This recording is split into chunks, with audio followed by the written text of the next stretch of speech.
O selo Sabedoria Arcana tem a honra de apresentar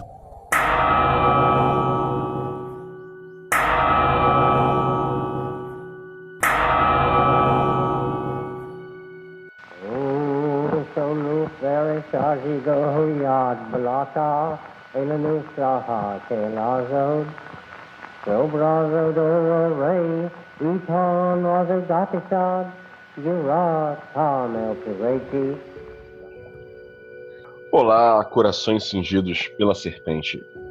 Aqui é mais um podcast Sabedoria Arcana. Eu estou aqui com meus amigos e irmãos Lincoln Mansur e Adílio Jorge Marques para falarmos de um assunto que intriga muitas pessoas até hoje. Em primeiro lugar, boa noite, bom dia e boa tarde. E sejam bem-vindos, meus amigos. Valeu, Luiz. Um abraço aí, muito bom poder estar com vocês dois de novo. Fala, meus irmãos, boa noite, ou boa tarde, né, não sei. Mais uma vez, um prazer também estar aqui com vocês, gravando mais esse podcast. Como o sol nunca se põe, tanto faz se é bom dia, boa tarde, boa noite. É verdade.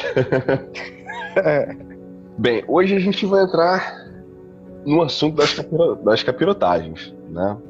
A gente começa a falar um pouquinho aí, um pouco mais de um assunto que, para quem não é envolvido ainda com o ocultismo, com essas áreas um pouco mais ocultas, com ordens iniciáticas e tal, a gente vai tratar de um assunto que, por muitos séculos, foi tratado como tabu, né? Inclusive, no Brasil, no século passado, era muito mal visto uma pessoa que fazia parte desses grupos, né, dessas sociedades.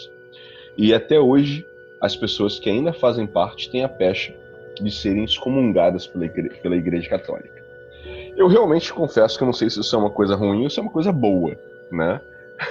Mas a gente vai discutir sobre isso hoje e o tema é maçonaria.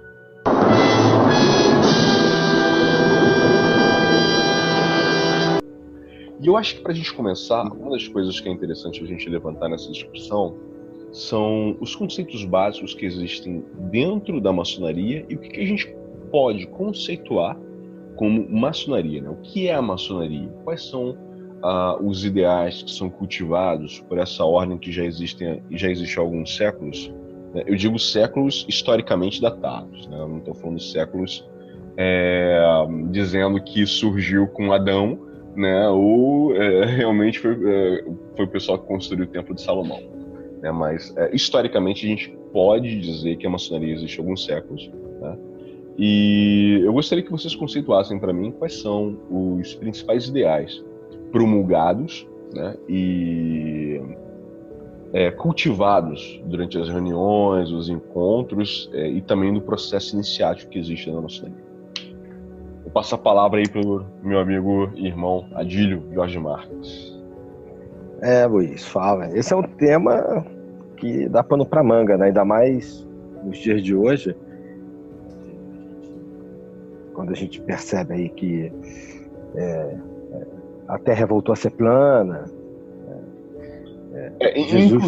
Inclusive a lei da gravidade não existe, né, pessoal? A lei da gravidade deixou de existir.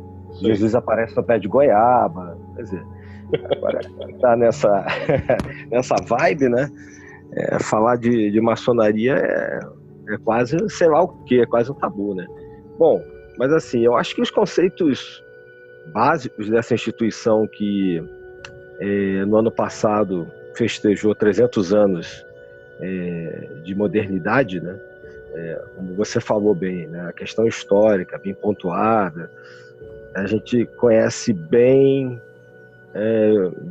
mesmo assim, não com 100%, mas de 1717 para cá, quando a Inglaterra se arvorou no direito de ser praticamente a dona da maçonaria mundial, e alguma coisa a gente sabe do século XVII. E a gente já tinha 3 palavrinhas que ficaram mais famosas depois da Revolução Francesa, que eu acho que conceituam bem para responder a tua pergunta, Luiz. Liberdade, igualdade e fraternidade. Liberté, égalité, fraternité.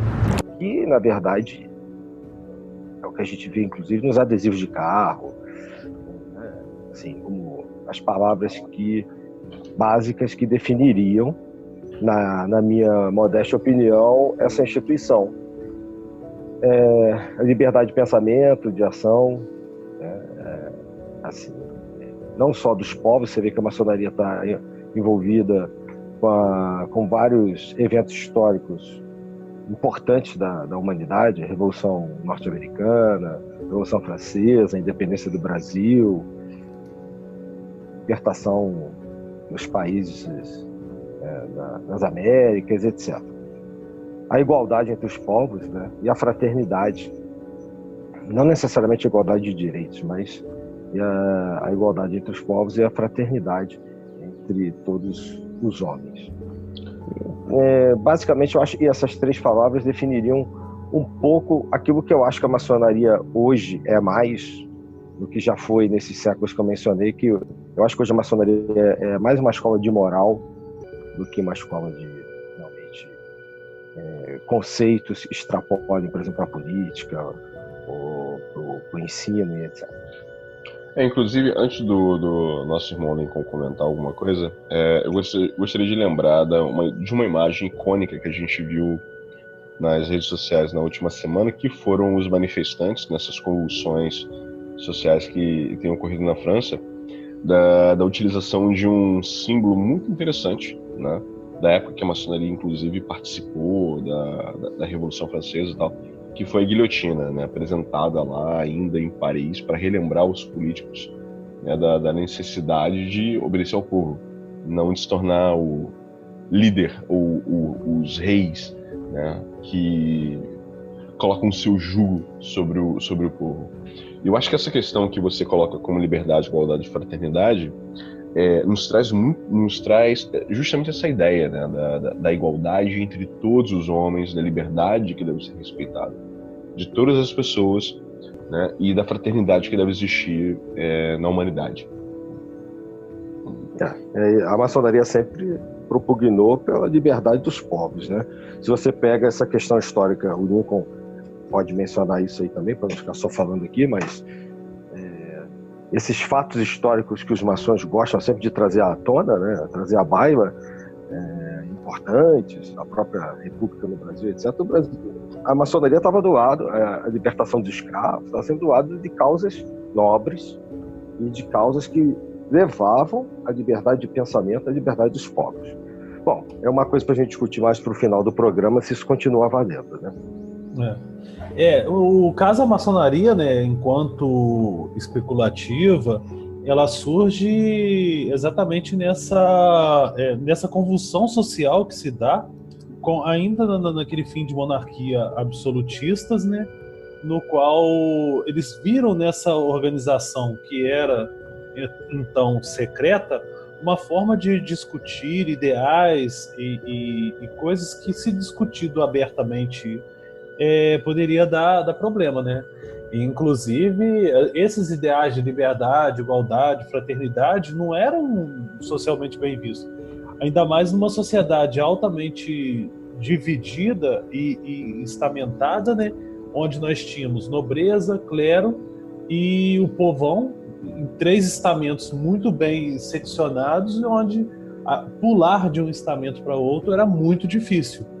Então você, em um grupo onde você podia discutir ideais que romperiam com isso, o local ideal talvez seria nessa própria ordem, né, que surge, esses grupos que se reuniam de formas secretas e esses conceitos começam a ser debatidos.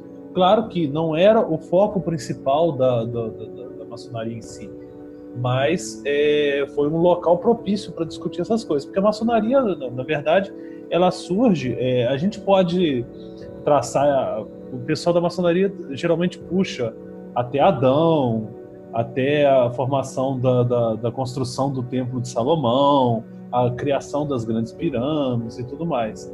Mas, na verdade, ela surge entre aqueles guildas de trabalhadores pedreiros, né, da Europa, que poderia, assim, com muita boa vontade, puxar até os Collegia Fabrorum, que eram, na Roma Antiga, os construtores, né? e que ela vai ter um auge ainda enquanto grupo operativo na construção das catedrais góticas, que estava ali por volta do ano 1000, 1200, 1100, passando por uma reestruturação da Europa em termos de desenvolvimento de uma nova ordenação social, desenvolvimento de novas tecnologias, a própria escolástica enquanto filosofia surgindo e promovendo, né, uma instrução maior da população, e isso com o tempo, né, esses trabalhadores se organizam para manter o segredo do seu ofício, e esse segredo era dentro dessas guildas de pedreiro, que evitava que aquele conhecimento da construção passasse para quem não fosse daquele grupo, né? Sim. A gente tem que lembrar que não existiam sindicatos e nem partidos políticos, né? A maçonaria vem justamente para, digamos assim, quase que originar, talvez, essa ideia, né, de você ter um local no qual você podia discutir, como a gente chamou partidariamente, uma questão política, né, e reunir também, mais antigamente, os saberes de uma corporação. Aí eu acredito que, historicamente, a gente possa realmente ter um caminhar melhor para entender como é que a maçonaria funciona.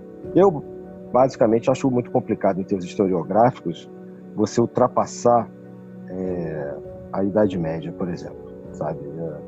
Você falou aí das pirâmides ou alguma coisa assim. A gente puxar até o Colégio Fabrório já é assim, espichar ao máximo o tecido histórico, né, para poder, numa aceitação, você ter um entendimento que ainda havia do Colégio Fabrório, organizou aquelas guildas, né, muito posteriormente, de trabalhadores, que vão ali nessa passagem do ano 1000 juntar com aquelas instruções novas ali do próprio desenvolvimento instrucional da população, aí adquirir novas tecnologias de construção, passando daquelas construções romanescas que parecia fortalezas, para uma construção gótica com aqueles vitrais e tudo mais, e com isso eles guardarem aquele segredo para que não popularizasse para qualquer um e eles perdessem o seu trabalho. Aí, com o passar dos anos, né, e pela aproximação que eles tinham, né, com as maiores autoridades, como, por exemplo, reis e nobres e os mais ricos, isso, com o tempo, vai atrair também a atenção de algumas pessoas para poder entrar nesses grupos, por causa da questão mais social mesmo. E com isso vai formar gerar, né, posteriormente, a chamada maçonaria especulativa. Que é a que a gente dos nobres. Isso, com a entrada dos nobres. E tudo mais. Dos nobres, então. Aí vai substituindo aquela questão realmente de se mexer com algo braçal, né, por algo intelectual. E se torna especulativo. Como foi isso? Não sei, só sei que foi assim. Mas mesmo, só fazendo uma questão aí, quando você fala dos colégios Fabrórum, você está querendo falar do pessoal do ano 1000 ou você está querendo voltar até Roma? Porque mesmo em Roma, no Império Romano, os colégios de construtores, eu tendo a não entender muito como algo assim, que principia a maçonaria. Eu não sei se eles tinham esse conceito de algo fechado, como, por exemplo, as guildas medievais, entendeu? A questão do Colégio Fabrórum é forçando meio a barra, porque, na verdade, a única provável ligação que a gente podia fazer era o seguinte: a iniciação que a pessoa passava para entrar naqueles colégios Fabrórum, ele passava por um ritual de iniciação. E esse ritual iniciático, ele é meio que reproduzido por essas guildas de pedreiro também, mas de uma forma mais diverso, né? Como que eu posso dizer? Eles tinham uma historinha que eles contavam nessa iniciação e que remontava aí sim, por exemplo, Adão e etc. Porque na hora que eles entravam nesses colégios, nessas guildas, eles tinham que decorar uma série de ordenações, de regras e tudo mais. E isso era meio que na forma de de um verso. E com isso contava também a história da construção. Aí, na maioria das vezes, e isso era muito ligado também a questões religiosas, né, do Antigo Testamento, do Novo Testamento, e isso, por isso que fazia essa ligação até a construção do Templo de Salomão, ou até a própria figura de Adão, né? Mas aí são mitos, né? Isso, são mitos. Para que você enriqueça uma alegoria iniciática. Isso já tinha na Grécia Antiga também, no Egito, etc. Eu acho que aí a gente entra no outro ponto também, que é, já que ocorre esse processo de transformação a partir das guildas antigas, de uma maçonaria operativa para uma maçonaria especulativa, obviamente que a estrutura também não é a mesma, né? Então eu acho que a gente tem que entender também qual é até que ponto, em que momento histórico surge a estrutura maçônica que a gente conhece hoje em dia, né? Quando ocorre essa cisão da maçonaria operativa para a maçonaria especulativa, né? Acho que seria interessante a gente comentar sobre isso. Deixo aí a bola com vocês. Em nome do grande arquiteto do universo, está aberta essa sessão extraordinária da loja comercial. Acho que o Lincoln já colocou, né, bem isso aí. Quando os intelectuais entram e passam a entender que aquela corporação, aquele grupo fechado, é um grupo que dá um respiro. Grupo fechado, a gente diz o seguinte: ninguém entra naquela reunião e só os iniciados, ou só aqueles que têm uma palavra de passe para participar de uma reunião secreta podem adentrar a ela. Isso dá uma segurança numa época lá, os séculos 17, 18, que é um período cheio de quedas, revoluções, golpes monárquicos. Então, assim, essas pessoas, quando se encontravam na clandestinidade para resolver, discutir alguma coisa que era contra o status quo, precisavam de uma segurança. E eu acho que eles percebem que essa estrutura maçônica, dividida em graus, e essa relação que a gente conhece hoje, em algumas ciências humanas, como mutuabilidade ou mutualidade, que é o fato de você se relacionar com outros, com determinados padrões de comportamento, com símbolos em comum, e que garante entre vocês um sinal, mas uma espécie de convivência e de reconhecimento, né? Isso, na minha visão, é o que começa a dar essa nova forma, esse novo corpo, essa estrutura de construtores operativas que o Lincoln estava mencionando antes, sabe? Isso entra como uma luva, encaixa como uma luva nesses momentos, nessa parte histórica conturbada da Europa, sabe? Interessante. Isso vai ficar muito em voga no século XVII, quando já, principalmente na Escócia, Inglaterra, no entanto, mas começa mais na Escócia formar, né, esses grupos e depois migram. Isso vai difundir por toda a Inglaterra, Escócia, tudo, e posteriormente há uma reorganização nesses grupos, que haviam vários grupos já maçônicos nessa nova estruturação,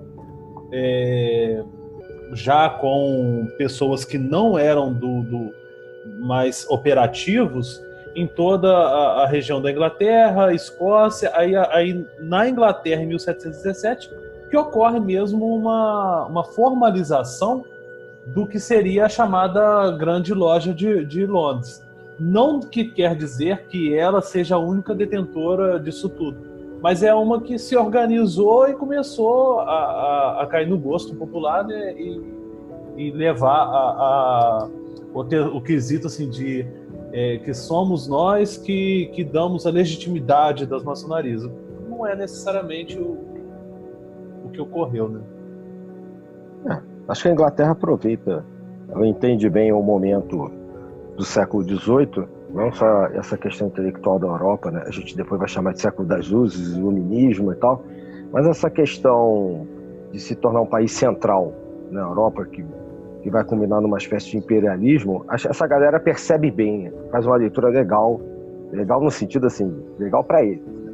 No sentido de perceber que ter uma grande loja reunindo esses grupos que estavam espalhados, ter um poder central, daria também uma espécie de ferramenta, essa Inglaterra, que depois vai se tornar muito mais expansionista, que é levar essas lojas para o mundo inteiro. Porque, obviamente, se você tem um organismo central, você vai ter juramentos, vai ter uma lealdade à rainha, ao rei, etc. Porque você tem praticamente uma instituição nacional ali. E quando você manda essas corporações para as Américas, para o restante uma guerra, para o restante da Europa, não importa, né? Esse juramento de lealdade mantém essas pessoas mais conectadas. The Masons are an organization of civilized men. There we have access to people who we couldn't come across in our daily lives. Noblemen, politicians, judges. Masonry is the gateway to a world of friendships and vital contacts for businessmen. In Masonry, all are brothers. Acho interessante complementar um fato vinculado ao que você falou, que até hoje ainda existem as lojas militares, né? Que são as lojas formadas por aqueles militares que estão em missão em diversos países ao redor do mundo. E a gente vê isso basicamente em 2 países, né? A gente via isso na Inglaterra, na época da colonização, que eles eram muito atuantes, e hoje em dia a gente continua vendo, por exemplo, nos Estados Unidos, que tem soldados espalhados em missão, principalmente no Oriente Médio. Sim, sim. E eles montavam, era muito fácil, porque era uma espécie de filosofia que com uma cabana no meio de uma campanha de guerra, eles montavam alguns símbolos, os principais símbolos que uma loja precisa ter, e aí eles inclusive faziam iniciações. Durante as campanhas napoleônicas se diz que o exército francês, que é um outro país importante, a gente está falando da Inglaterra aqui, mas a França é muito importante na expansão da maçonaria moderna, como a gente conhece. Nas campanhas napoleônicas existiam barracas de campanha de guerra, que eram lojas maçônicas, que eram montadas, feita uma iniciação, alguma coisa assim, uma reunião que fosse depois desmontadas, mantendo assim o sigilo da reunião.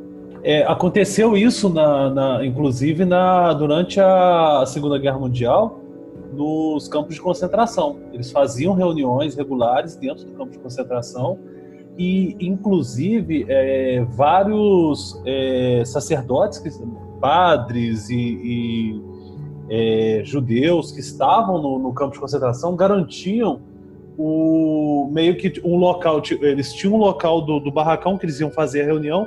Eles garantiam essas outras pessoas que ninguém iria incomodá-los, eles poderiam fazer reunião tranquilo lá no cantinho deles, sem incômodo. No final, desfazia-se aquilo tudo e continuava. E, atualmente, em campanhas militares que os Estados Unidos vêm nas guerras atuais aí, eles, inclusive, continuam fazendo reuniões maçônicas em campos de guerra, né? Em acampamentos. Tem muitas histórias dessas militares, né, como o Luiz levantou aí, sobre a relação dessas campanhas com a maçonaria. Tem uma que eu não lembro bem como é que mas que envolve a questão da libertação do Fidel Castro, quando ele estava prestes a ser fuzilado, e aí eu acho que uma pessoa que estava com ele na cela se reconheceu como maçom, como carcereiro, e no meio da noite, esse carcereiro facilitou a saída deles do cárcere, e acabou que o Fidel conseguiu reorganizar depois a tomada do poder em Cuba. Então tem várias questões assim nesse sentido. Eu acho que existe uma parte histórica muito interessante da maçonaria, né, de fraternidade, de ajuda mútua, e eu espero que não se perca, né, com o passar das décadas, dos séculos, porque foi o que garantiu a maçonaria essa preponderância em eventos históricos importantes da história do Brasil e da história do mundo.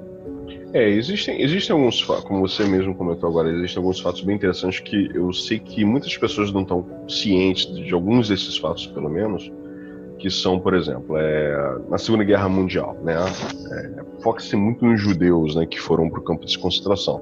Mas além dos judeus, foram ciganos, foram testemunhos de Jeová, foram homossexuais e foram maçons também. Cada um deles tinha um símbolozinho diferente para identificar a qual grupo ele fazia parte dentro do campo de concentração. Né? Então, isso é importante. Os maçons também foram perseguidos, várias ordens iniciáticas de fundo maçônico foram fechadas, foram dizimadas pelo Terceiro Reich, né? Na Rússia também. Na Rússia também. Voltando à questão também da história da guerra civil, né, da guerra da independência nos Estados Unidos. Eu lembro que houve um episódio, eu não lembro agora o nome do personagem, depois até procuro, mas um personagem inglês fez o sinal de socorro, né, maçônico, quando ele estava preso, e um dos índios, né, um dos nativos americanos que tinha sido iniciado, reconhece ele como maçom, porque ele era maçom, obviamente, e liberta esse inglês. Né? Mesmo eles sendo inimigos em campo de batalha, naquele momento, a fraternidade, né, pelas provas iniciáticas, pelo processo de iniciação, foi muito maior do que qualquer querela existente entre os dois países. Né? E esse índio esse nativo ajuda o inglês a fugir. Né? Então realmente tem muitas histórias interessantes desses Essa é a fraternidade, a gente estava mencionando no início do programa, né? Que com F maiúsculo. Não é uma relação só de você, não, ele é meu irmão porque é da mesma loja que eu, então a gente vai ali almoçar junto. Não é irmão de churrasco. Não é irmão de churrasco. Compra da minha lojinha porque você é meu irmão. Isso aí. É muito, né? É a coisa de salvar, inclusive, uma vida. Verdade. Eu não sei se esse caso do Fidel é verdadeiro ou não, mas essas histórias que vocês contaram tá muito acima de qualquer partidarismo, raça, qualquer religião. Ali dentro todos eram iguais, independente de qualquer nível social, político e etc, econômico, né? E o que se podia fazer para melhorar a vida do irmão, da família do irmão, se fazia independentemente de ideais políticos, de lados, inclusive de lados. A gente tem aqui no Brasil mesmo, Gonçalves Zedo e José Bonifácio, eles tinham altas discussões no âmbito político, né, do Primeiro Império, mas quando estavam nas reuniões maçônicas, inclusive eles chegaram a trabalhar juntos, como um vigilante, o outro venerável, etc. Eles trabalhavam juntos. Então, completamente diferente. Oh, quão bom e quão suave é que os irmãos vivam em união. É como óleo precioso sobre a cabeça, que desce sobre a barba de Arão, e que desce a orla das suas vestes. É como o orvalho de Hermon, que desce sobre os montes de Sião, porque ali o Senhor ordena a bênção e a vida para sempre.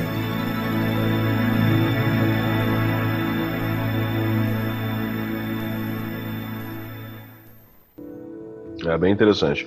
Agora, já que a gente falou de todo esse processo histórico, e como houveram mudanças dentro da estrutura maçônica, obviamente que no início não havia essa divisão clássica que a gente tem hoje em dia dentro da maçonaria, dos 3 graus básicos, né, que são aprendiz, companheiro e mestre. E em algum momento histórico começou essa confecção dos rituais iniciáticos, das instruções, da ritualística, definindo os limites de cada um dos graus, né, de aprendiz, companheiro e mestre.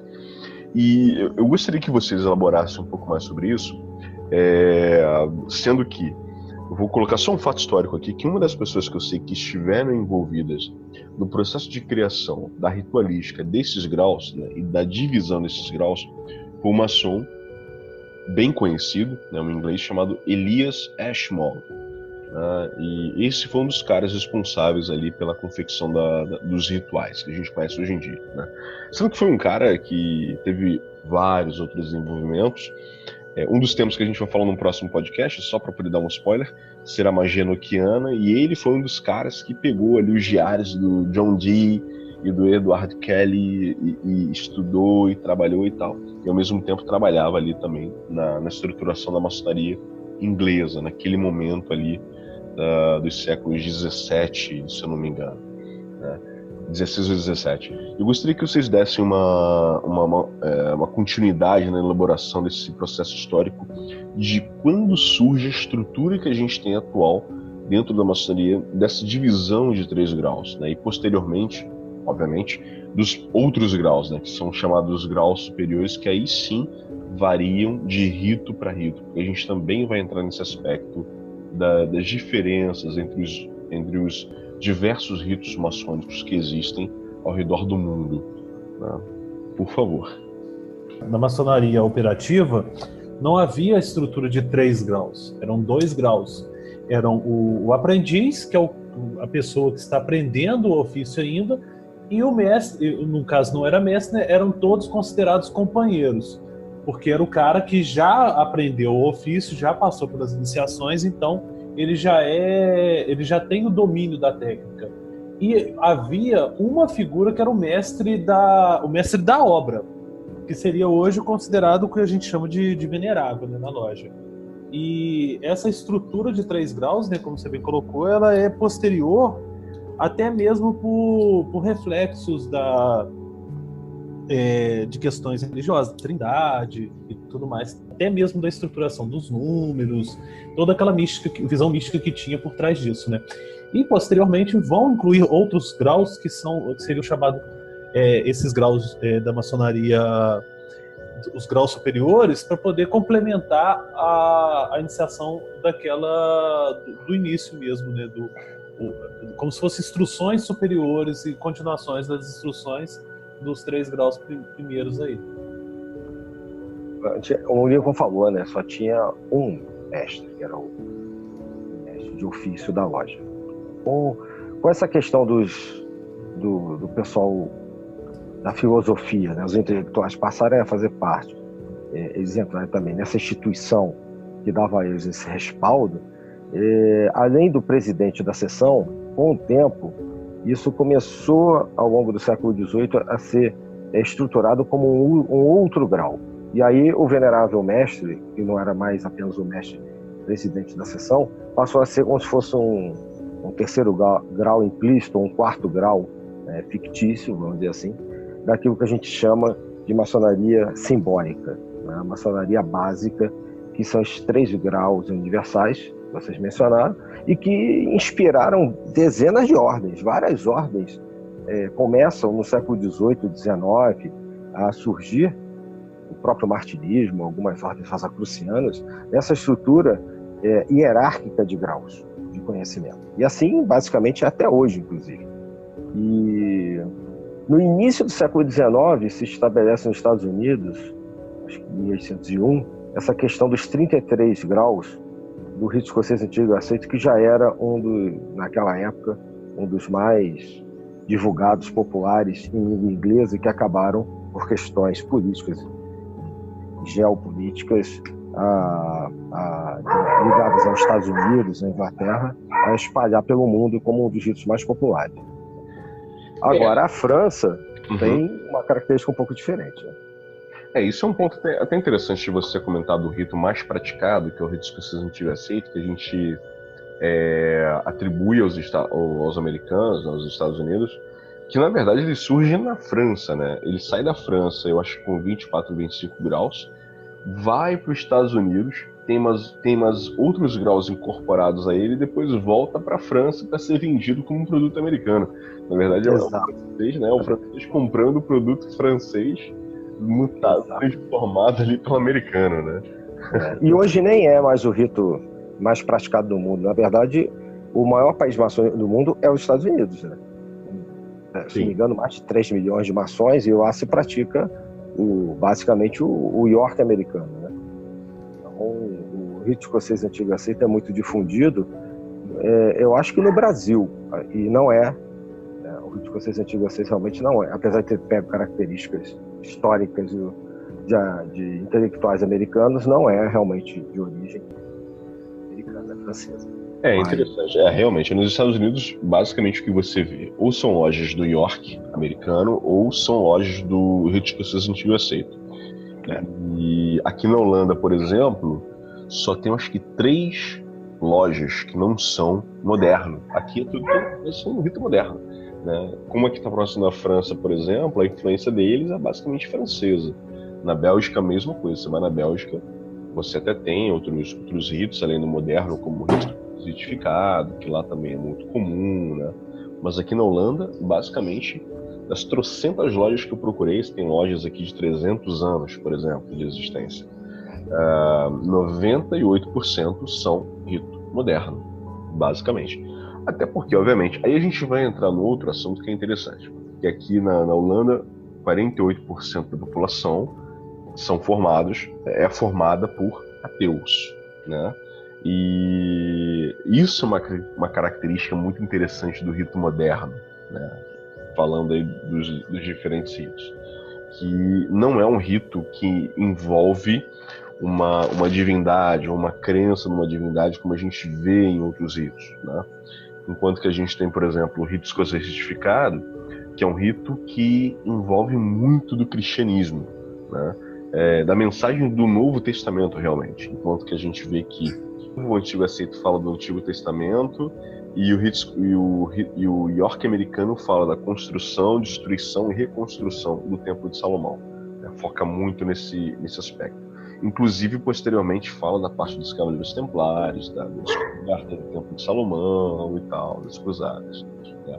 Então, eu acho que é interessante a gente elaborar, já que a gente já falou dos 3 graus básicos, a gente falar um pouquinho desses outros ritos, porque a gente tem, obviamente, os ritos mais conhecidos, como é o caso do escocês antigo e aceito, o York americano, a gente tem o moderno, que é também conhecido como rito francês, a gente tem o rito de emulação, que é o rito inglês, que no Brasil foi batizado como rito de York erroneamente, né? Porque existe tanto que no Brasil é interessante, a gente tem que fazer essa diferenciação, né? Você tem que falar York americano, York inglês. Na verdade, o York sempre é americano e o inglês é o emulação, né? E também o rito escocês certificado, eu acho que são os... desculpem, eu esqueci um outro, que é o Adoniramita. Rito Adoniramita. Na Europa, o rito Adoniramita foi praticado na França e Portugal, difundindo-se das colônias e sendo preferido da Armada Napoleônica. Com a difusão do rito francês ou moderno, o rito Adoniramita começou a ser abandonado, restringindo a sua prática ao Brasil, onde se encontra a sua oficina-chefe. Graças a isso, o rito manteve a sua pureza original e não sofrendo as influências do teosofismo, ocorrida com os outros ritos no final do século XIX. Foi o primeiro rito maçônico no Brasil, né? Portugal perde o rito do Adoniramita, porque ele meio que morre em Portugal, e depois Portugal vai ao Brasil para recuperar o rito que eles levaram para o Brasil, né? Isso é uma coisa bem interessante, né? Que é um rito que nasce a partir de um outro rito, que é... Esqueci o nome agora, Adílio certamente vai lembrar o nome que deu origem ao rito Adoniramita. É porque você está listando os ritos que tem no Grande Oriente do Brasil, né? Isso, eu estou falando dos mais conhecidos do Brasil. Porque o Mestre Mizraim tem uma força razoável lá na França. Verdade. E ele não existe aqui no Brasil em obediências ditas reconhecidas, né? Mas é interessante explicar isso. Justamente, aí a gente entra numa outra seara extremamente interessante, que é o que é maçonaria regular e o que é maçonaria espúria, né? Porque o que para alguns é regular, para outros não é. Porque aí vem aquela questão, né? Não, que a grande mãe Inglaterra fala que é regular, todo mundo tem que abaixar a cabeça, dizer amém e aceitar. Né? Se não é reconhecido pela Inglaterra, então não é regular e... Né? Pois é o que a gente estava falando antes, até porque, por exemplo, existe uma ordem maçônica, né, uma obediência maçônica nos Estados Unidos, que é mista, os direitos humanos, e que tem muitos membros espalhados pelo mundo, e essa centralização inglesa que a gente mencionou antes, não reconhece, porque existe uma coisa chamada regras básicas, né, ou landmarks dentro da maçonaria, e dentre essas regras, existe uma variação de alguns landmarks, mas uma que basicamente é aceita por todas essas, são centralizadas na Inglaterra, é o fato de que mulheres não participam. Né? E então o direito humano, os direitos humanos têm uma representação muito, acho que até razoavelmente forte na França, nos Estados Unidos, e está espalhado em dezenas de países pelo mundo. Sem contar as maçonarias femininas, né? E só aceitam mulheres, como tem essas que a gente está falando, que só aceitam homens, e que tem, por exemplo, uma marca forte nos Estados Unidos. É verdade, é verdade. Isso é muito interessante, né? Porque a gente vê dois países que historicamente sempre tiveram algum tipo de embate, inclusive em guerras, né? Que é o caso da Inglaterra e da França, e a gente vê esse mesmo tipo de embate refletido na maçonaria, né? Ambos os países tiveram uma influência gigantesca na história maçônica, e enquanto a Inglaterra ela pega e engessa aquilo tudo e fala, não, isso daqui é o válido, né? E por mais que eles digam, né, e falem assim, não, a gente dita a regra pra gente, os outros países seguem se eles quiserem. Na verdade, todos os países acabam seguindo, né? Enquanto que a França meio que não dá mínimo para as regras da grande loja inglesa e continua com os trabalhos que eles têm de vários ritos, como é o caso do rito Memphis Mizraim, né, que a gente vê o próprio Papus, que é um ícone do ocultismo, trabalhando com o Memphis Mizraim, né, e até hoje é um rito muito praticado em vários países e não é reconhecido pela Inglaterra, né, e por isso é considerado como uma maçonaria espúria. Exatamente. Inclusive o Papus, você já falou dele em alguns programas, o Papus tentou entrar nessa maçonaria dita regular e nunca teve facilidades, acabou participando do Memphis Mizraim, que é forte na França, né? E que inclusive existem obediências rito do Memphis Mizraim que tem mulheres, são mistas, né?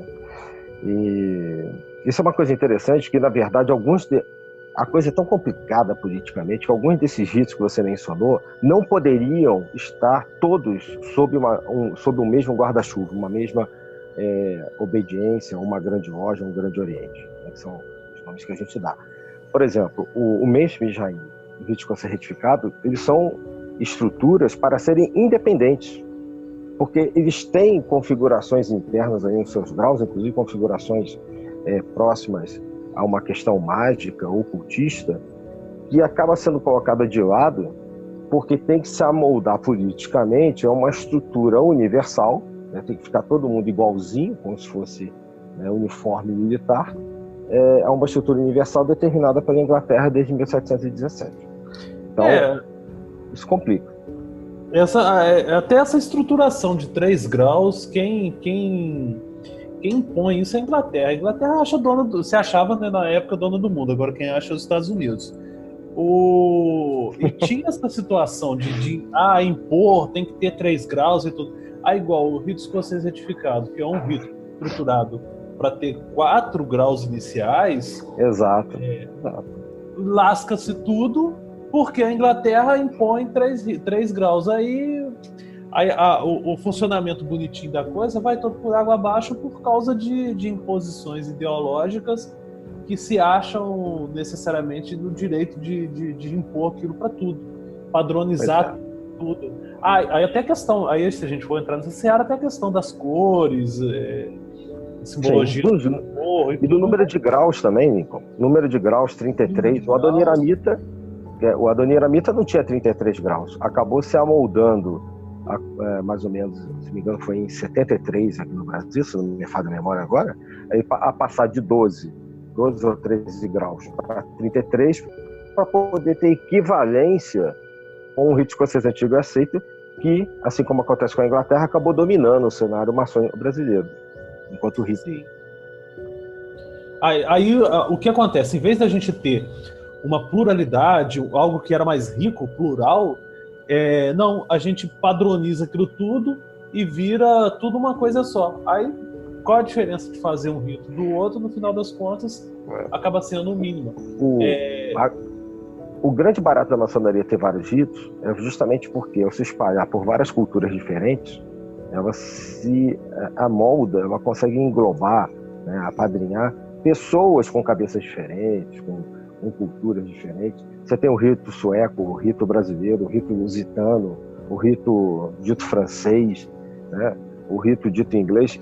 Ou seja, tem espaço para todo mundo. Quando você vai centralizando num lugar só, acaba essa flexibilidade, acaba essa liberdade, está dentro daquela tríade, né? Liberdade, igualdade, fraternidade, e passa a ser, na minha modesta visão, um princípio de ditadura, sei lá, de imposição de ditadura ideológica.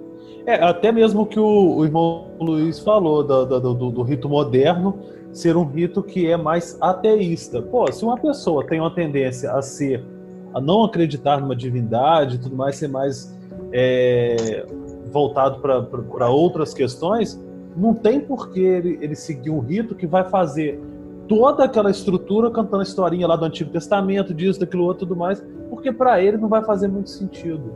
Então, ele tem que estar em algo que dê mais uma adequação maior àquilo que ele crê. Enquanto outras pessoas têm uma visão mais mística, mais filosófica, voltada para essas coisas, misticismo e tudo mais, não vai se sentir bem num rito que não vai falar nada disso, que é tudo ali muito pé no chão, como é o caso do rito moderno. Então, tem que ter uma variedade para poder atender os diversos públicos, que também nós não somos, né, todos iguaizinhos, não pensamos iguais. Então, é importante ter essa pluralidade. Eu acho... Continua, por favor. E até mesmo essa questão da aceitação da maçonaria feminina também por isso também. Por que tem que ser só para homem? Por imposição inglesa, por uma sociedade que era extremamente patriarcal, que achava que a mulher era submissa ao homem, deveria ser submissa ao homem, ao ponto até de contar o que ela passou dentro de uma reunião e, portanto, não pode ter mulher porque ela vai contar para o marido dela. A gente já passou dessa fase, né, gente? A gente já está crescidinho, vacinado, já estamos num ponto de emancipação tal que não precisa mais disso, né? Antes de a gente entrar nessa seara, eu queria só trazer uma informação que eu consegui lembrar aqui, que eu lembrei graças ao Google, que o rito que dá origem ao Adoniramita é o rito de Éridon, né? O rito de Éridon, que era chamado rito de perfeição também. Que é interessante porque ele foi um rito que foi muito influenciado pelo rosacrucianismo, o conhecimento alquímico, cabala e tal, que inclusive foi desenvolvido por remanescentes dos Eluscoin, né, dos sacerdotes, de membros do grupo de sacerdotes Eluscoin, que a gente vai falar sobre. A gente já falou sobre isso no episódio sobre martinismo. Podemos voltar a falar também no próximo episódio. Mas falando novamente dessa questão da maçonaria feminina, que inclusive é considerado como maçonaria espúria em vários países, né? Menos na França, acredito eu, que tem uma potência específica da maçonaria feminina, né? E daí também me vem essa visão de uma cultura um pouco mais avançada no que diz respeito ao respeito à liberdade, né? Seja de homem ou seja da mulher, que é a francesa. Que a gente vê muito maçom falando, né, que essa coisa da maçonaria feminina é um absurdo e tal, como se fosse uma coisa nova, né, como se fosse uma coisa que surgiu na década de 80. E é uma coisa que já existe há mais de 100 anos. A maçonaria feminina tem mais de um século e ainda assim não é respeitada no Brasil, por exemplo, e em muitos outros países. A gente vê a grande dificuldade que no Brasil, por exemplo, a gente tem a Ledroit Allemand, que é uma potência mista, que pode tanto ter lojas femininas quanto lojas mistas, né? Um número pequeno de lojas que existem, né? E os segredos que são compartilhados dentro de uma loja maçônica masculina não diferem em nada do tipo de segredo que pode ser compartilhado dentro de uma loja maçônica feminina ou mista, né? E ainda assim, em pleno século XXI, existe essa visão de que não, mulher não pode entrar na maçonaria porque por causa disso, daquilo outro, como o Lincoln comentou. A gente já passou disso há muito tempo. Mas da mesma forma que a gente ainda tem as viúvas da ditadura dentro da maçonaria, a gente ainda tem as viúvas do machismo dentro da maçonaria, né? E isso é uma coisa que eu acho que a gente precisa vencer. E a gente tem justamente a grande dificuldade no processo de renovação dos quadros maçônicos, né? Porque a média de idade da maçonaria, dos membros da maçonaria é uma média de idade alta, chuto eu que seja por volta de 60 anos. Aqui na Holanda, pelo menos eu sei que é por volta de 60 anos, a média de idade. No Brasil, possivelmente é o mesmo, pela minha experiência também na maçonaria brasileira. O Adílio, obviamente, tem muito mais influência do que nós dois juntos, eu e o Nico, né? Mas eu acho que isso é uma das coisas que a gente enfrenta como dificuldade. Pouca gente de idade mais baixa quer entrar na maçonaria, e as pessoas que têm uma idade mais avançada, que têm uma visão mais cristalizada e um pouco mais preconceituosa, eu posso dizer dessa maneira. Eu sei que obviamente eu vou enfrentar posso enfrentar algumas críticas com relação a isso, mas eu sei que vocês vão concordar comigo, que infelizmente essa galera que tem 60, 70 anos de idade tem uma visão mais preconceituosa da realidade, infelizmente. Vide a situação política e econômica que nós enfrentamos em nosso país nesse exato momento, né? E então eu gostaria que a gente já desenvolveu um pouco esse assunto, mas eu queria que vocês comentassem um pouco mais sobre essa dificuldade que a gente tem na maçonaria brasileira do reconhecimento da igualdade, né, das mulheres com relação aos homens, sendo que é um dos pontos promulgados pela maçonaria desde séculos atrás. O Brasil ele precisa de um pouquinho mais de Sócrates, né? Que ele falava que só sei que nada sei, portanto tenho vantagem dos outros, que ele vai estar sempre pesquisando. O mal daqui da galera que a gente tem, isso não só na maçonaria brasileira como um todo, é que ele acha que não precisa de estudar, não precisa abrir a cabeça e tudo mais, e já tem aquela coisa já cristalizada, que eu já sei, principalmente isso é muito patente na maçonaria. Claro que não tô generalizando, não são todos. O pessoal bota o aventalzinho, chegou a mestre e fala assim: já sou foda, já cheguei no auge da minha carreira, já sei de tudo. Principalmente quando ele chega lá, passa pelos graus superiores, chega ao grau 33, aí que pronto, o cara já se acha cristalizado, fechadinho, já que sabe, o logo imediato abaixo de Deus na Terra. O grande problema é que não se acha nem cristalizado, se acha o Cristo. Se acha o próprio Cristo. Tipo assim, parece que abre aquela luzinha no céu, imbuiu de todo o conhecimento, pronto, fechou. Não precisa estudar mais nada. E não abre o pensamento para isso. Aí cria-se diversas desculpas para não aceitar a mulher. Porque o rito é solar e com isso... Não necessariamente. Aí cria-se diversas desculpas para não aceitar algo que a gente já deveria ter aceito há muito tempo.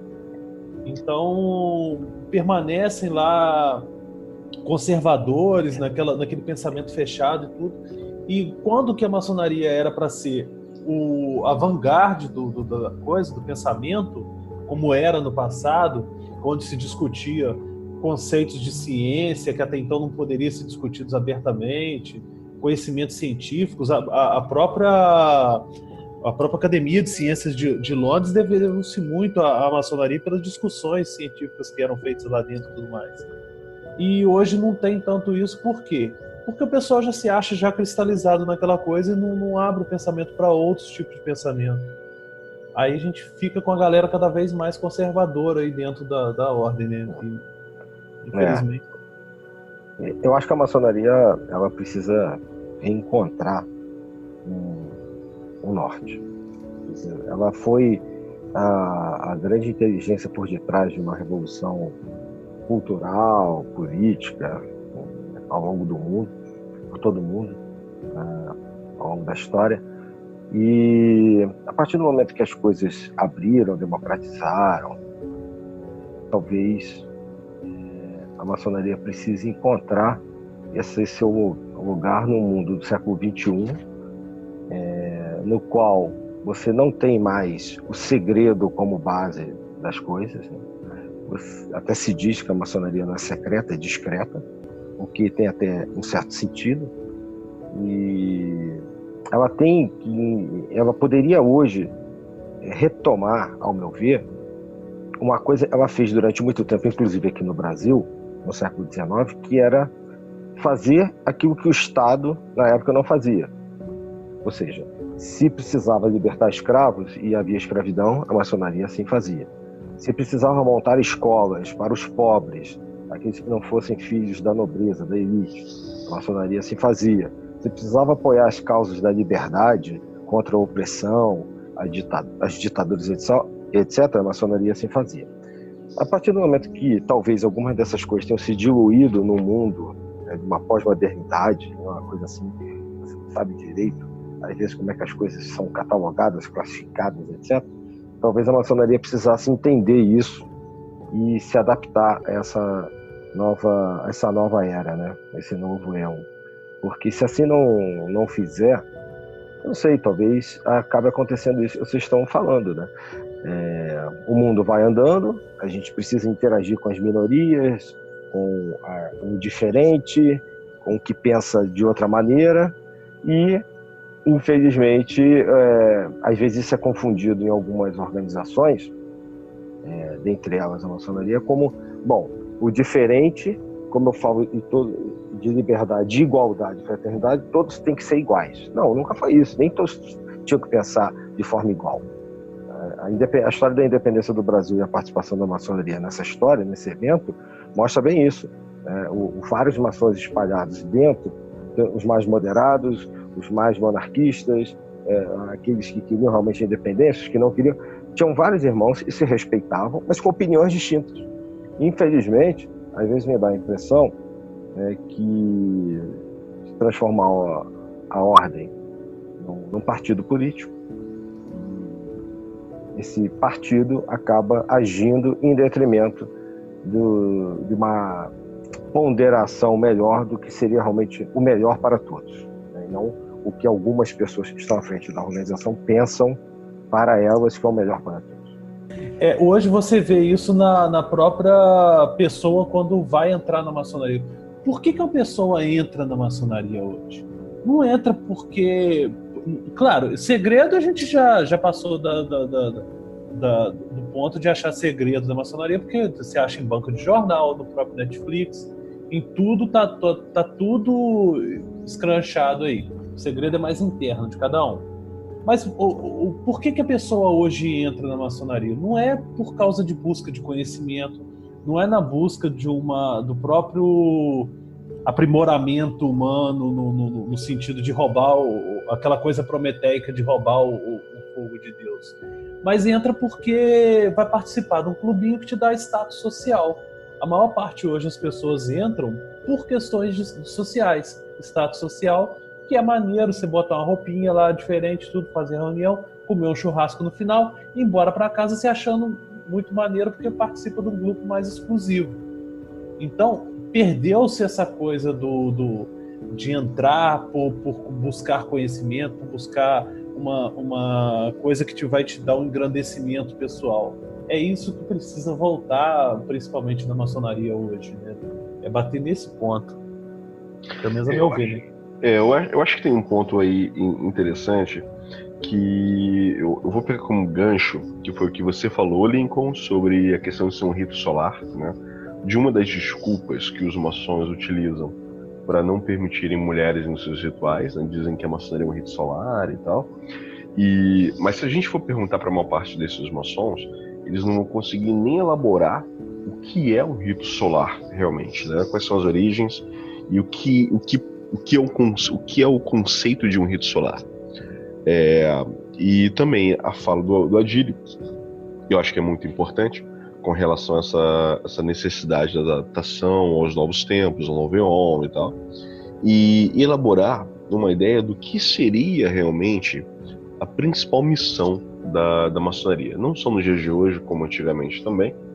E para a gente poder elaborar esse aspecto, eu gostaria de remeter a um assunto que a gente comentou em um dos podcasts passados, que foi sobre gnosticismo, que a gente falou sobre os ofitas, os barbelitas e tal, e também falar sobre um tema que obviamente a gente vai tratar no próximo podcast, que é um texto chamado Carta a um Maçom Brasileiro, escrito pelo Marcelo Ramos Mota, em que ele fala que a maçonaria ela deveria trabalhar em prol da liberdade do homem, né, do desenvolvimento da sociedade brasileira, no que diz respeito à maçonaria brasileira, pelo menos, né, e que essa carta foi escrita antes do golpe de 64 e, posteriormente, o próprio Marcelo Ramos Mota faz um adendo falando que a maçonaria, infelizmente, ela não segue a sua missão né, atuando em prol da liberdade do homem, e acaba se envolvendo com forças trevosas e apoia o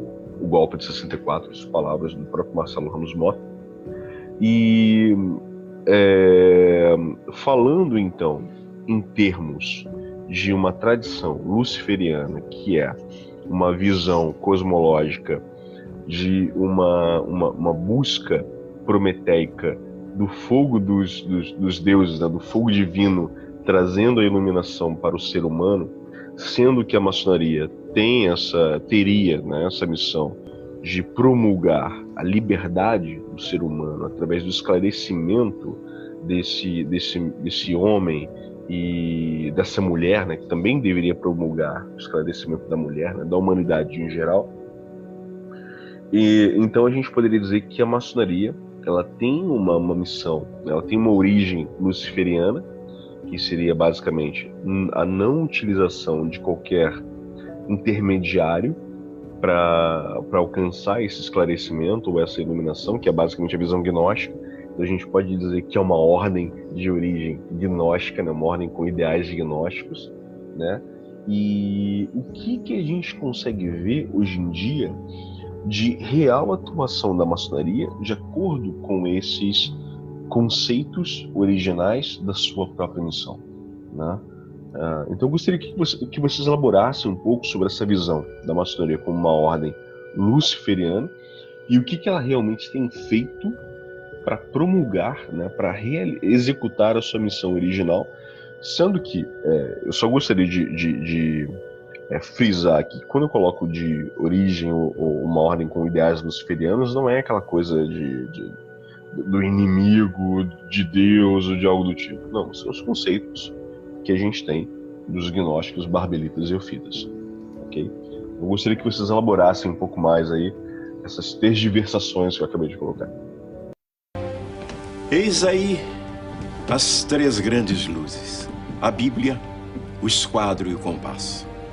Representam a nossa crença no grande arquiteto do universo. Juram solenemente sobre o livro branco proteger a Irmandade e preservar seus segredos. Sim. Bom, eu vejo a maçonaria como uma ordem que leva o conhecimento, leva a sabedoria, ou seja, é portadora da luz, da grandeza humana para todos. Por mais que, assim como uma ferramenta que você pode usar para consertar alguma coisa, mas também pode matar, né? Dependendo de como você usa a ferramenta, eu acho que acontece hoje com a maçonaria e com algumas outras tradições que talvez precise ser realinhado em seus pensamentos, em suas direções. Agora, eu não tenho dúvidas, e foi isso que durante muito tempo me motivou a estudá-la, que em seus vários graus, independente do nome do rito que você vê, quantos graus tenha, não importa, existe um acúmulo, uma reserva de conhecimentos da humanidade, no âmbito místico, mesmo religioso, ocultista, nesses graus. Eu não tenho dúvidas quanto a isso, né? Eu acho que a maçonaria ela foi estruturada, muito bem pensada, e se você ver como é que o Albert Pike estudou, por exemplo, como é que ele pensou vários dos graus que são adotados no RA, rito escocês antigo e aceito, como é que o rito escocês retificado foi montado, inclusive nos seus graus que não existem no Brasil, nos seus graus ditos secretos, né, professo, grande professo, e assim sucessivamente, você vai ver que a maçonaria foi estruturada em graus, como se fosse uma escola, né, uma espécie de... você vai para a escola, depois você vai para a universidade, depois você vai ter uma pós-graduação, e ali dentro você vai escalonando níveis de saberes. Agora, o problema é que é como você coloca, como você passa isso para os alunos, como você coloca isso, né?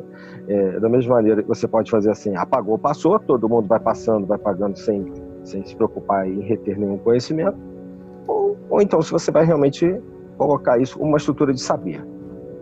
A escola maçônica, como é chamada, ela, na minha opinião, foi criada desde o final do século XVII e ao longo final do século XVIII, ao longo do século XIX, para ser uma espécie de formadora do ser humano.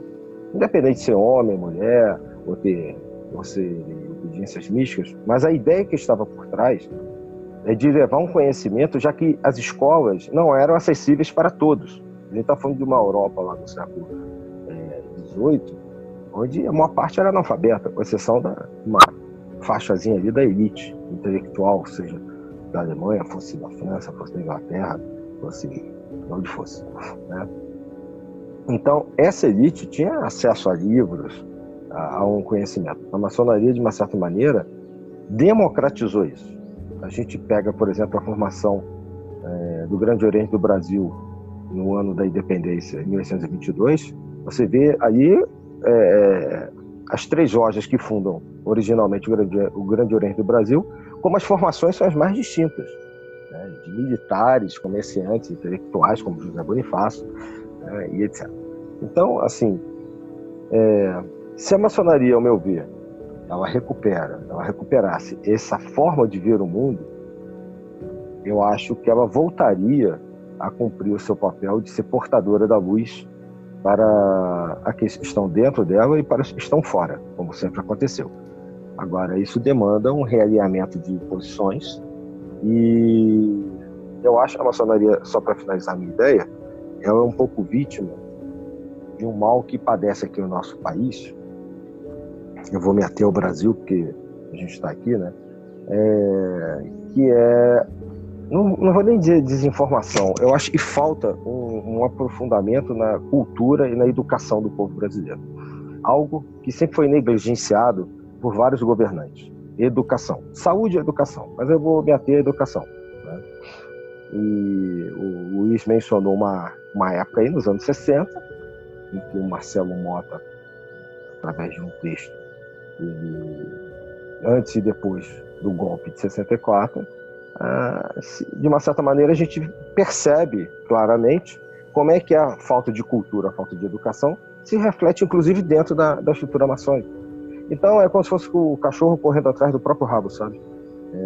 Você não tem educação, aí aqueles que entram para a maçonaria são reflexo disso, aí realimentam esse sistema, que aí a outra geração também entra na maçonaria ou em outras organizações, mas a gente está especificando aqui a maçonaria, aí vai embora, fica num círculo vicioso. Então acho que essa é uma espécie de missão que talvez a organização maçônica tenha em nosso país, que é recuperar aquilo que ela já foi.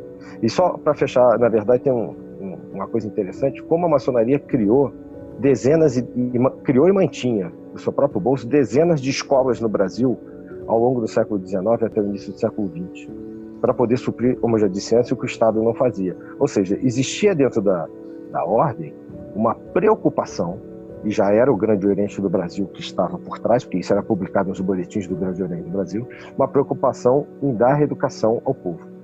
Porque esse é um princípio claramente iluminista, né, do homem ilustrado, e que é nesse berço da ilustração que nasce a maçonaria, como a gente falou. Então isso não poderia nunca ter saído da pauta da maçonaria brasileira. Essa questão foi basicamente até o grande segredo da maçonaria, né, cara? Essa questão da instrução em si. Porque se a gente pensar direitinho, o que ela promove é um autoconhecimento, algo que está sendo... Aí sim a gente pode traçar lá desde a origem do homem, desde a Grécia Antiga, desde da Roma Antiga e tudo mais. O homem, ele através do autoconhecimento, ele ter o controle da sua própria vida, do seu próprio ser em todas as esferas. Porque é através desse autoconhecimento que você sabe das suas limitações e de como transcendê-las. Basicamente, a maçonaria ela surge como uma questão também de instrução ao homem, de ter esse domínio de si próprio, da vida e tudo mais. E o que se perdeu, e principalmente no Brasil, por questões exatamente dessa, da falta de cultura, da falta de educação e tudo mais, porque a pessoa não entra numa ordem com o pensamento assim, vou estudar e vou me desenvolver lá dentro através do estudo, etc e tal. Não, ela entra para fazer parte daquele clube que é muito exclusivo, então vou me sentir importante ali junto. Agora, você vai lá, aí beleza, aí A pessoa entra, aí começa, você tem que ler. Se der a sorte de cair numa loja boa que está buscando estudar e tudo mais, desenvolver o ser humano, aí joga para cima da pessoa, você tem que fazer um trabalho assim, assado, etc e tal. Aí a pessoa já dá aquela desanimada, tem que estudar. Aí já começa a perder aquele encanto com a coisa. Então, e é isso que tem que ser valorizado, é retomar essa questão da instrução, do estudo, etc e tal, porque para poder retomar mesmo, né, o fio da meada da coisa. E o que tem de mais precioso dentro da ordem é isso, é a instrução, é poder dar ao homem o conhecimento necessário para ele ter o domínio de sua própria vida, né? Depois disso eu vou ser expulso da maçonaria, né, por ter falado demais, mas enfim, estamos aí para isso. Mas só para fazer um adendo ao que você acabou de falar, Lincoln, na questão de apresentar o trabalho, muita gente não gostar de estudar e tal, a gente tem o inverso, né? Você bem sabe disso, eu sei disso, o Adílio também, de que você também pode chegar muito bem e apresentar um trabalho de 10 páginas com um conteúdo extremamente aprofundado, e você tem que ouvir dos irmãos da sua loja e falar assim, diminui o nível aí, né? Você tá errado porque você fez de um nível porque fez bom, avançado, justamente, porque você fez, né? Você ganharia um 11 ali, né? De 0 a 10 você ganharia um 11, e os caras ainda chegam e falam, não, mas você foi além e tal, né? Então eu acho que isso, por incrível que pareça, para mim isso é pior do que o cara que entra e desanima porque não quer estudar. Porque quando você força a barra para baixar o nível no estudo, né, na apresentação dos trabalhos, você tá alijando, né, do processo iniciático aquelas pedras brutas ali que realmente se tornariam não pedras regulares, mas diamantes, né? Simplesmente porque você está forçando o cara a baixar o nível dele. Né? Aquela velha história, como a massa, né, a maioria, não consegue alcançar aquele nível de conhecimento, é mais fácil forçar aquele que sabe mais a baixar o nível dele, né? E aí vai chamar o cara de diletante, né? Vai forçar uma série de situações em que você vai ter uma série de momentos em que a loja está mais propensa a investir, por exemplo, dinheiro na realização de churrascos e festas do que investir dinheiro, por exemplo, na construção de uma biblioteca para loja, né? Ou na realização de trabalhos voluntários e de beneficência, por exemplo, né? Que é um dos trabalhos que a maçonaria tem que realizar, né? Então, a gente tem um problema muito sério com relação a isso. E por isso que a gente vê que pessoas que têm um nível também de estudo mais avançado do que aquelas que estão atualmente na maçonaria se recusam e evitam entrar, ou então entram, ficam no primeiro, segundo grau, às vezes nem alcançam o grau de mestre e vão embora, né? Porque desanima uma pessoa dessa, né? Da mesma forma que desanima o cara que não quer estudar, né, o mínimo que tem que ser estudado, também desanima o cara que já tem um estudo e já tem um conhecimento um pouco mais avançado de apresentar qualquer coisa. Claro, porque o cara chega ali e pensa, o que eu tô fazendo aqui, né? Que eu não, em vez de aprender, eu tô tendo que ensinar os outros e ainda por cima, ainda ser forçado a concordar e diminuir o ritmo da coisa. Mas eu acho que isso é um reflexo do que acontece aqui fora, porque aqui fora não é diferente. Nós que somos professores, a gente sabe, por exemplo, como o nível daquilo que é ensinado até nas universidades. Eu tenho vários colegas até que me deram aula nos anos 90, por exemplo, que falam, hoje a gente não consegue dar 60% do que a gente dava na sua época, lá na graduação. Porque a formação básica, né, o aluno que chega com a formação básica vem muito fraco. Eu acho que é um feedback, eu continuo insistindo nisso. Eu acho que o que vai para dentro da ordem é um reflexo daquilo que vem de fora. Né? E aí fica difícil para o cara que entra ele se transformar a tal ponto dele devolver para a sociedade algo melhor, né? Muitas das vezes isso não acontece, do que aquilo que entrou. Que isso é o grande papel da ordem. Eu acho que a gente pega, por exemplo, todos esses ritos e tudo que a gente já falou até agora aqui nesse podcast, e você vê que são grandes intelectuais que levaram já para dentro da organização um acúmulo de saberes muito grande e que ajudavam a formar os outros, esses outros levavam para fora e assim sucessivamente, né?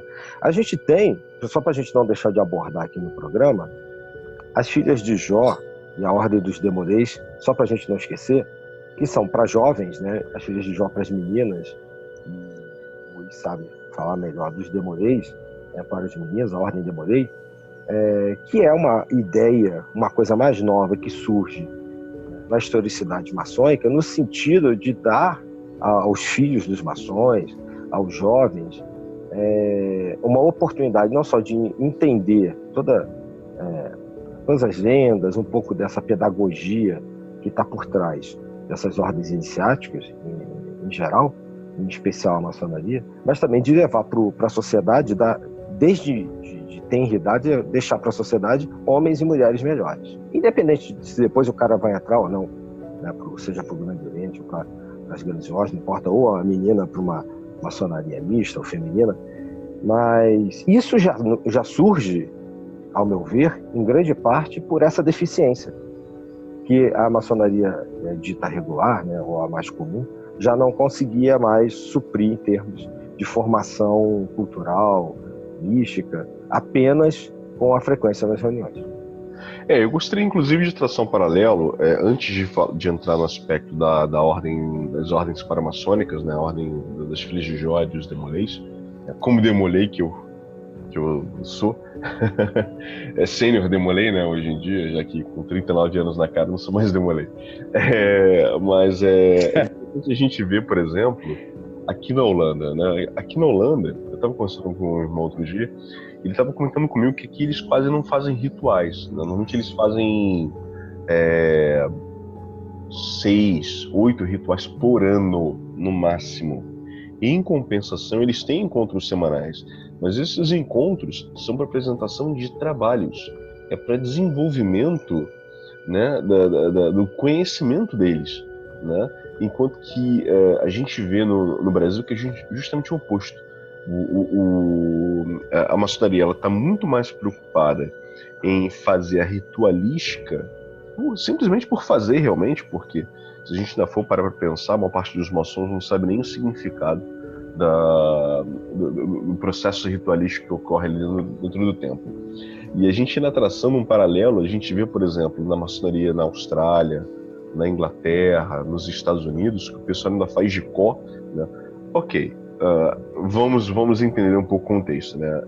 São pessoas de uma média de 60 anos de idade, todos aposentados, gravando o ritual de cabeça, os caras não usam caderninho, e no Brasil ainda assim, esses mesmos aposentados não conseguem nem ler o ritual direito dentro de uma loja maçônica. E quando você ainda quer apresentar um trabalho um pouco mais elaborado, existe toda uma resistência, né, contra esse conhecimento, contra esse avanço, né, de pesquisa, que deveria ser o motivador principal do trabalho maçônico, né? E não você entrar no templo, acender as velas, falar umas palavrinhas, apagar as velas e ir embora, né, e jantar. Então, eu acho interessante a gente ver, inclusive, como a maçonaria funciona em outros países, em comparação com o que a gente tem no Brasil também, né? E com relação às ordens paramaçônicas, como Demolei, eu posso dizer que a Ordem Demolei realmente ela ajuda muito, né, na formação de jovens com um caráter diferente, na formação de líderes. O garoto ali de 13 anos já é meio que forçado a falar na frente de algumas dezenas de pessoas, a assumir cargos, a saber trabalhar em equipe, saber gerenciar responsabilidades com 14, 15, 16 anos de idade, né? Obviamente orientado pelos maçons ou pelos demolês já na maioridade, né? E obviamente eu tenho muitos irmãos demolês que não entraram para a maçonaria, mas se tornaram pessoas de um nível moral e ético realmente diferenciado na sociedade, né? E eu gostaria muito que meus filhos participassem, obviamente, mas a mesma coisa que a gente tem dentro da Ordem Demolei, a gente consegue ensinar dentro de casa, se a gente tiver a mentalidade correta. Mas como a gente vê que muitas famílias não são bem estruturadas, a Ordem do Molay e a Ordem das Filhas de Jó, obviamente, podem prestar esse serviço também. Mas um grande problema que eu vejo, né, no que diz respeito à influência da maçonaria nessas ordens, é que a gente vê que muitos dos problemas maçônicos, né, os adultos que deveriam dar o exemplo, né, acabam gerando maus exemplos, e isso reflete na ordem dos meninos, né, na ordem dos demolês. Isso muitas vezes é triste, né, porque você vê marmanjos de 60, 70 anos de idade brigando por medalhas, né, e dando maus exemplos para os meninos de 13, 14, 15 anos. Né. Isso é muito complicado. Aí a gente começa a ver que realmente a maçonaria, ela não, atualmente, ela não mais representa a ideia original para a qual ela foi fundada. A gente consegue, de repente, encontrar isso em algumas poucas lojas, mas na maçonaria em si, na sua grande maioria, tanto das lojas quanto de membros, eu ouso dizer que não representa mais os princípios e os ideais para os quais ela foi fundada. Eu gostaria, só para a gente finalizar o podcast de hoje, eu gostaria que vocês emitissem a opinião de vocês com relação a isso. Irmão Luiz, foi aquilo que eu coloquei antes. Eu acho que a maçonaria precisa encontrar, como acontece com quase todas as instituições socioculturais, até com os países. Eu acho que essa crise da pós-modernidade, caso seja a melhor denominação para ser dada, né, atinge a todos nós. As famílias precisam encontrar uma forma muitas das vezes, de se estruturar. As empresas estão fazendo isso, as universidades, escolas fazendo isso, as organizações iniciáticas têm que fazer também. Acho que a maçonaria chegou num momento de inflexão, onde ela precisa se adaptar a esse novo mundo que se apresenta, né, esse século XXI, com a forma com que os povos estão, com a mentalidade dos jovens, com a tecnologia que a gente tem hoje, com a rapidez de comunicação, com o fato de que está tudo publicado, como já foi dito aqui hoje. Não existe segredo. Todos os graus, de praticamente todos os ritos, você tem tudo publicado, se não for em português, em qualquer língua. Então essa história que o pessoal fala de algumas religiões aí, que fica bebendo sangue de bode, cultuando demônios, essa falácia ridícula, né, que são os caras de mentalidade estreita que também ficam dizendo que a Terra é plana e a gravidade acabou, né? Então, isso é muito fácil de se verificar entrando em qualquer internet da vida, em qualquer livraria, etc. Então, eu só acho que essa nova estrutura social é que a maçonaria precisa entender. Eu acho que, em especial, a maçonaria brasileira, um exemplo interessante esse que você deu, da frequência de reuniões, e existem ritos e tipos de reuniões em alguns países, isso acontecem de 3 em 3 meses, são 4 por ano, obedecendo solstícios e equinócios, por exemplo. Não são semanais, porque o pessoal já entendeu em alguns países que não tem como as pessoas se encontrarem toda semana pela dinâmica do cotidiano da nossa época, né? Por causa de família, por causa dos estudos, trabalho, tudo. Hoje a gente não tem mais essa questão de ter a dona de casa, o cara saía para trabalhar, ia para a reunião dele, mas a mulher ficava em casa, sabe? Então tem toda uma dinâmica diferenciada, e a maçonaria brasileira em especial, por ser composta, se ela é conservadora, como você falou, porque ela é composta de pessoas de uma sociedade que é conservadora. E não adianta dizer que não é, porque a gente viu nos últimos meses o quão conservadora é a sociedade brasileira.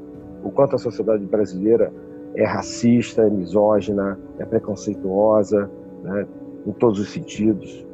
Então, talvez eu esteja me repetindo, mas eu acho que é uma questão de o cachorro mordendo o próprio rabo, né? O que está dentro é uma parte do que está fora, o que está fora acaba sendo também um pouco do reflexo do que está dentro da ordem, E se em algum momento esse processo, esse círculo vicioso, essa bola de neve, esse processo não for rompido, talvez, não sei, não sei o que pode acontecer no futuro em relação à maçonaria, ou até mesmo em outras ordens. Eu vou ilustrar a minha fala, porque é a mesma do Mano Adílio, da seguinte situação: a maçonaria hoje é um Fiat 147 sem freio descendo Pirambira abaixo na beira do precipício, né? A gente sabe que tá ruim a situação, que precisa melhorar, mas precisa buscar novos caminhos, né? E esse o caminho hoje eu acredito que o grande caminho da maçonaria seria focar nessa questão da instrução, do autoconhecimento, tudo mais, que outras ordens promovem isso e conseguem subsistir numa sociedade do jeito que a gente está hoje, de outras formas. Como o exemplo aqui maior é o da Mork, por exemplo, que promove um autoconhecimento, uma estruturação a Ordem Rosa Cruz como um todo, né? Não só da Mork, né? Promove um conhecimento, uma série de estudos para a pessoa ter uma evolução pessoal, seja psicológica, filosófica, do jeito que for, mas aquilo bem estruturado, tudo direitinho. Hoje, o que eu vejo como saída é isso, é focar na instrução, focar no conhecimento, focar na questão mesmo, né, de melhorar enquanto ser humano, mas a partir de uma educação de base, que falta hoje, né? Infelizmente. E aí acabamos presos nesse ciclo infinito aí de que os que estão dentro não têm tanta instrução, aí os que entram refletem aquilo, não são instruídos e vai virando esse ciclo vicioso aí toda a vida, né? Infelizmente. E eu confesso que um dos objetivos que eu tinha quando eu entrei na Ordem Nebulei e também posteriormente na maçonaria, já revelando aqui, né, era justamente beber sangue de bode, né? Eu não encontrei nenhuma loja que me oferecesse sangue de bode, infelizmente. Se vocês souberem de algum, por favor, me avisem. Me ludibriaram quando eu era adolescente. Olha, na verdade... Eu dava sangue de bode e virava lobisomem dentro do templo, e eu nunca consegui fazer isso. Na verdade, eu entrei achando que eu ia ver o capiroto pulando num pé só lá dentro. Até hoje eu não vi. Tem sempre um maçom arrependido do grau 33 que vira evangélico e que sabe onde é que tem isso. Vocês têm que procurar na internet. Tem que procurar esses caras. Só essa galera evangélica que sabe o endereço ali dos locais maneiros, entendeu? Deixa eu conversar com eles, cara. Porque... eu queria bater um papo lá com o Bafomê, conversar com ele, saber das paradas lá, de como é que solve, coagula, etc e tal, e nunca aparece, cara. Nunca vem na reunião que eu tô. É trabalhoso, né? É só essa galera que consegue os endereços dos locais legais, né, pô? Menos a gente. Não tem problema não, porque pelo menos a Arca da Aliança, esses caras já conseguiram encontrar. Pessoal, você ligar a TV que tá a Arca da Aliança atrás dos caras lá, então esses caras sabem onde é que tá o Bafomé. Dentro da Arca existem tesouros que você jamais pôde imaginar. Você quer vê-la aberta tanto quanto eu. Indiana, nós estamos simplesmente passando pela história. Isto é história. Faça o que quiser. Verdade. Mas é isso aí. Bem, meus amigos e irmãos, obrigado pela presença de vocês, por esse bate-papo bem legal. A gente já ultrapassou, acho que a gente está em quase 1h30 de podcast aí. Esse foi bem produtivo. E o próximo a gente vai falar sobre, já que a gente citou, né, o texto do Cartão Maçom Brasileiro, do Marcelo Ramos Mota, a gente vai trabalhar em cima desse texto no próximo episódio, que também é um texto bem interessante, bem polêmico também, porque envolve algumas crenças de algumas das grandes religiões do mundo inteiro. Mas para finalizar esse nosso episódio de hoje, eu quero agradecer a presença do Adílio e do Lincoln, né, agradecer a audiência de vocês que estão nos ouvindo, e É isso. Faz o que tu queres, há de ser tudo da lei. Amor é a lei, amor sob vontade. Valeu, meus irmãos. Até a próxima, então. Estejamos sempre juntos. Liberdade, igualdade e fraternidade. Isso. Liberté, égalité e Beyoncé.